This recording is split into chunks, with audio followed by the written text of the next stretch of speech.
हमारे आज के विश्लेषण के लिए जो स्रोत है वो भक्ति की शक्ति नाम के एक चैनल की वीडियो पटकथा है। और ये शुरू ही एक बहुत बड़े और दिलचस्प सवाल से होती है। सवाल है, क्या आप जानते हैं कि हनुमान चालीसा सिर्फ एक भक्ति स्तोत्र नहीं बल्कि शक्ति, साहस, बुद्धि और सुरक्षा का कवच है। ये सवाल ही अपने आप में बहुत कुछ कह देता है ना? यह हमें हनुमान चालीसा को सिर्फ एक धार्मिक पाठ की तरह देखने से रोकता है और उसे एक टूल, एक उपाय की तरह देखने के लिए कहता है। तो आज हम इस स्रोत के जरिए यही पता लगाने की कोशिश करेंगे कि कैसे करीब 400 साल पहले लिखे गए ये शब्द आज भी हमारे मन के डर और आत्मविश्वास के समीकरण को बदल सकते हैं। क्या ये सिर्फ आस्था की बात है या इसके पीछे कोई मनोविज्ञान भी काम कर रहा है? ये एक बेहतरीन सवाल है और जो हमारा स्रोत है वो हमें इसका जवाब देने के लिए सीधे इसके बुनियाद पर ले जाता है। हम सब जानते हैं कि इसकी रचना गोस्वामी तुलसीदास जी ने की थी और इसमें 40 चौपाइयां हैं, इसीलिए इसे चालीसा कहते हैं। लेकिन पटकथा का असली जोर इस जानकारी पर नहीं है। उसका मुख्य दावा तो ये है कि ये एक जीवित मंत्र है। जीवित मंत्र। मुझे ये वाली बात बहुत आकर्षक लगी। मतलब शब्द सिर्फ कागज पर लिखे अक्षर नहीं है, उनमें अपनी एक ऊर्जा है, एक जान है। हाँ बिल्कुल, स्रोत के हिसाब से ये सिर्फ एक मेटाफर से कहीं ज्यादा है। जब वो इसे जीवित कहते हैं तो उनका मतलब है कि ये पाठ पढ़ने वाले के साथ एक रिश्ता बनाता है, उस पर असर डालता है। उनका तर्क ये है कि हर चौपाई का हमारे मन, शरीर और यहाँ तक कि हमारी आत्मा पर एक खास असर होता है।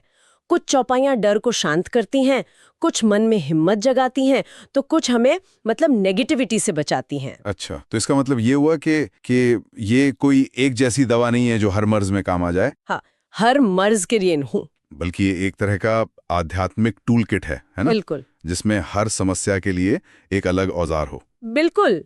टूल किट एक बहुत अच्छा शब्द है इसके लिए, पर मैं इसे एक कदम और आगे ले जाकर कहूंगी कि स्रोत का असल दावा ये नहीं है कि ये शब्द जादुई हैं, बल्कि ये कि ये एक मनोवैज्ञानिक स्विच की तरह काम करते हैं। स्विच? जी। हर चौपाई एक खास भावना को, जैसे साहस या शांति, उसे ऑन करने का एक जरिया है। ये आध्यात्मिकता को बहुत ही व्यवहारिक और निजी बना देता है। ये ऐसा नहीं है कि आपने कुछ पढ़ा और चमत्कार हो गया। ये ऐसा है कि आपने कुछ पढ़ा, उसे महसूस किया और आपके अंदर कुछ बदल गया। ठीक है, तो इस टूल किट का सबसे शक्तिशाली औजार शायद डर को भगाना है। हम सब जिंदगी में कभी ना कभी डरते हैं। स्रोत में एक बहुत प्रसिद्ध चौपाई का जिक्र है, भूत पिशाच निकट नहीं आवे, महावीर जब नाम सुनावे। अब सवाल यह है कि ये काम कैसे करता है? क्या ये सचमुच बाहरी बुरी शक्तियों को भगाता है या ये हमारे अंदर के डर को ही निशाना बनाता है? यहाँ पर ये पटकथा एक बहुत ही साफ मनोविज्ञान सामने रखती है। उसका तर्क है कि डर वहां पैदा होता है जहां विश्वास की कमी होती है। अच्छा। जब हमारा मन कमजोर होता है तो डर उस पर हावी हो जाता है। हनुमान चालीसा अपने स्वभाव में वीर रस से भरी हुई है। उसमें साहस है, शक्ति है, निडरता का भाव है। तो जब कोई इस चौपाई को बार बार दोहराता है तो वो सिर्फ शब्द नहीं बोल रहा होता, वो अपने मन को उस वीर रस से सींच रहा होता है। तो मतलब ये एक तरह का मानसिक पेपटॉक है, जैसे कोई कोच अपनी टीम को मैच से पहले हिम्मत देता है। एक तरह से हाँ, लेकिन उससे भी गहरा। ये सिर्फ सतही हिम्मत नहीं देता, ये विश्वास की एक गहरी भावना पैदा करता है। जब आप उस शक्ति पर ध्यान लगाते हैं जिसके सामने भूत पिशाच भी नहीं टिकते, तो आपका अपना मन भी उस शक्ति का अंश महसूस करने लगता है। ये डर को बाहर से नहीं बल्कि अंदर से काटता है। ये डर को पनपने के लिए जो मानसिक जमीन चाहिए उसी को बदल देता है। तो ये डर के विचार को ही मन में आने से रोकने की एक प्रक्रिया बन जाती है। ये डर को अंदर से खत्म करने वाली बात ये उस सुरक्षा कवच वाले विचार से भी जुड़ती है। मुझे ये बात बहुत दिलचस्प लगी। स्रोत के हिसाब से ये कवच क्या है? कोई आध्यात्मिक ऊर्जा जो हमें घेर लेती है या हमारे अपने मन का विश्वास जो हमें मजबूत बनाता है? मुझे लगता है स्रोत इशारा कर रहा है कि ये दोनों का मिला जुला रूप है, लेकिन इसकी शुरुआत अंदर से ही होती है। पटकथा में बताया गया है कि पुराने समय में लोग घर से निकलने से पहले हनुमान चालीसा पढ़ते थे। हाँ, ये मैंने भी सुना है। तो ये सिर्फ एक रस्म नहीं थी, इसके पीछे का मनोविज्ञान समझिए। जब आप ये मानकर घर से निकलते हैं कि आप सुरक्षित हैं, कि आपके साथ एक शक्ति है, तो आपका आत्मविश्वास अपने आप बढ़ जाता है। आप दुनिया का सामना ज्यादा हिम्मत से करते हैं। मतलब ये कवच शायद हमें किसी बाहरी दुर्घटना से बचाने से ज्यादा अंदर की घबराहट और अनहोनी के डर से बचाता है, क्योंकि असल में तो वही डर हमें कोई भी काम करने से रोकता है। बिल्कुल सही। ये एक मानसिक ढाल है। जब मन शांत और आत्मविश्वास से भरा होता है तो हम बेहतर फैसले लेते हैं, हम ज्यादा सतर्क रहते हैं और हम घबराकर गलतियां नहीं करते। तो एक तरह से ये आंतरिक कवच बाहरी सुरक्षा का कारण भी बन जाता है। ये दिखाता है कि हमारे पूर्वज मन की शक्ति को कितनी गहराई से समझते थे, भले ही वे इसे आज की मनोवैज्ञानिक भाषा में न समझाते हों। और ये मन को शांत रखने वाला कवच शायद सबसे ज्यादा जरूरी तब होता है जब हम अकेले होते हैं और हमारा मन सबसे ज्यादा संवेदनशील होता है, जैसे रात के अंधेरे में। मुझे लगता है स्रोत ने इस पर भी कुछ कहा है ना। हाँ, और ये एक बहुत ही व्यवहारिक पहलू है। पटकथा में साफ कहा गया है कि रात में हमारा मन चिंताओं और डरों के प्रति ज्यादा खुला होता है। सही बात है। दिन भर का तनाव, भविष्य की चिंताएं, ये सब रात में हमें घेर लेती हैं। इसीलिए स्रोत ने रात में हनुमान चालीसा के पाठ को एक मानसिक औषधि का नाम दिया है। मानसिक औषधि, ये शब्द मुझे बहुत शक्तिशाली लगा। ये इसे पूजा पाठ के दायरे से निकालकर एक तरह की सेल्फ केयर रूटीन जैसा बना देता है। जैसे हम सोने से पहले कोई किताब पढ़ते हैं या सुकून देने वाला संगीत सुनते हैं, वैसे ही ये भी मन को शांत करने का एक तरीका है। जी, पर यह उससे भी बढ़कर है। यहाँ एक और वैज्ञानिक प्रक्रिया काम करती है। जब आप किसी पाठ को लय में दोहराते हैं तो यह आपके नर्वस सिस्टम को शांत करता है। अच्छा। यह सांस को नियंत्रित करता है, ठीक वैसे ही जैसे मेडिटेशन या माइंडफुलनेस अभ्यास में होता है। यह सोने से पहले हमारे दिमाग में चल रहे नकारात्मक विचारों के चक्र को तोड़ता है। तो जब पटकथा इसे मानसिक औषधि कहती है तो वो सिर्फ एक आध्यात्मिक बात नहीं कर रही, बल्कि एक ऐसी प्रक्रिया की ओर इशारा कर रही है जिसका असर हमारे दिमाग और शरीर पर सीधे तौर पर महसूस किया जा सकता है।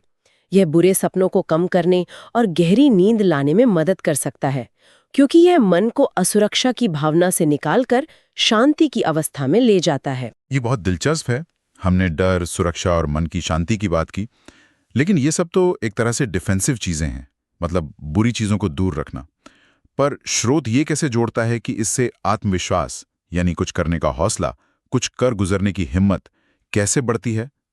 क्या ये सिर्फ डर के ना होने से होता है या इसके पीछे कोई और प्रक्रिया भी है? ये एक बहुत ही जरूरी सवाल है और इसका जवाब हनुमान जी के चरित्र में ही छिपा है। जैसा कि ये स्रोत हमें बताता है, उन्हें सिर्फ शक्ति का प्रतीक नहीं माना जाता, बल्कि बुद्धि, विवेक, सेवा और अटूट समर्पण का भी प्रतीक माना जाता है।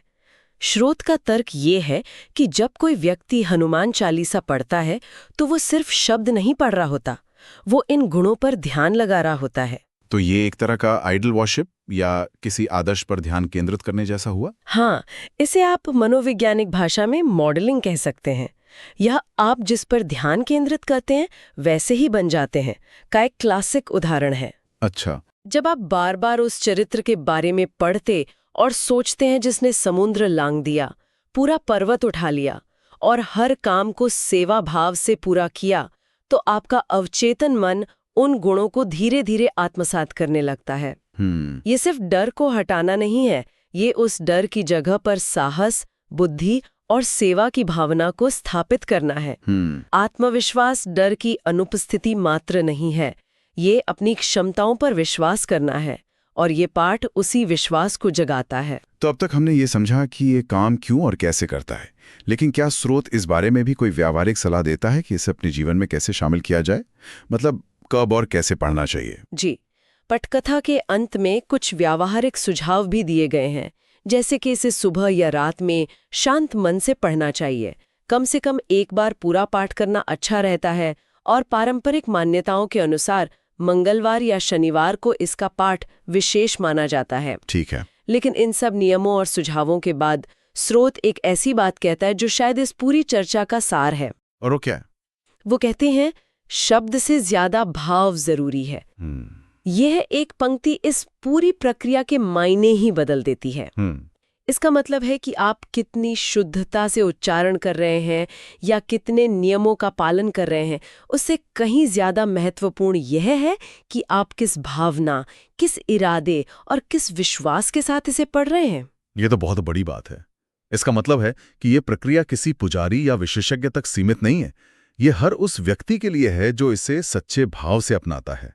ये इसे बहुत व्यक्तिगत और शक्तिशाली बना देता है। बिल्कुल, ये पाठक को एक निष्क्रिय प्राप्तकर्ता से एक सक्रिय भागीदार बना देता है। असली शक्ति शब्दों में नहीं, बल्कि उन शब्दों के माध्यम से जगाई गई भावना और विश्वास में है। स्रोत के अनुसार जब आपका भाव सही होता है, तभी यह पाठ एक जीवित मंत्र बनता है और आपके जीवन पर असर डालना शुरू करता है। तो आज इस स्रोत के विश्लेषण से ये बात साफ होती है कि हनुमान चालीसा को केवल एक धार्मिक पाठ के रूप में नहीं, बल्कि डर से मुक्ति, साहस और आत्मविश्वास बढ़ाने के एक शक्तिशाली मानसिक और आध्यात्मिक उपकरण के रूप में भी देखा जा सकता है। पटकथा इसे एक ऐसे समाधान के तौर पर पेश करती है जो जीवन की कई आंतरिक चुनौतियों में काम आ सकता है। हाँ, स्रोत का मुख्य संदेश यही है कि जब इसे केवल पढ़ा नहीं जाता, बल्कि समझा और महसूस किया जाता है, तो ये एक व्यक्तिगत अनुभव बन जाता है। ये सिर्फ एक अनुष्ठान नहीं रहता, बल्कि आंतरिक शक्ति का एक स्रोत बन जाता है। स्रोत का हर रोचक तथ्य इसी बात पर जोर देता है कि इसका प्रभाव पाठक की भागीदारी और उसके भाव पर निर्भर करता है। और इसी बात से एक विचार मन में आता है जिस पर सोचा जा सकता है। बताइए। ग्रंथों, दर्शनों या यहाँ तक कि गैर धार्मिक अभ्यासों में भी मिल सकते हैं। असल में शक्ति का स्रोत क्या है? कोई विशेष शब्द या ग्रंथ, या फिर वो प्रेरणा, एकाग्रता और विश्वास जो वो शब्द हमारे मन में जगाते हैं?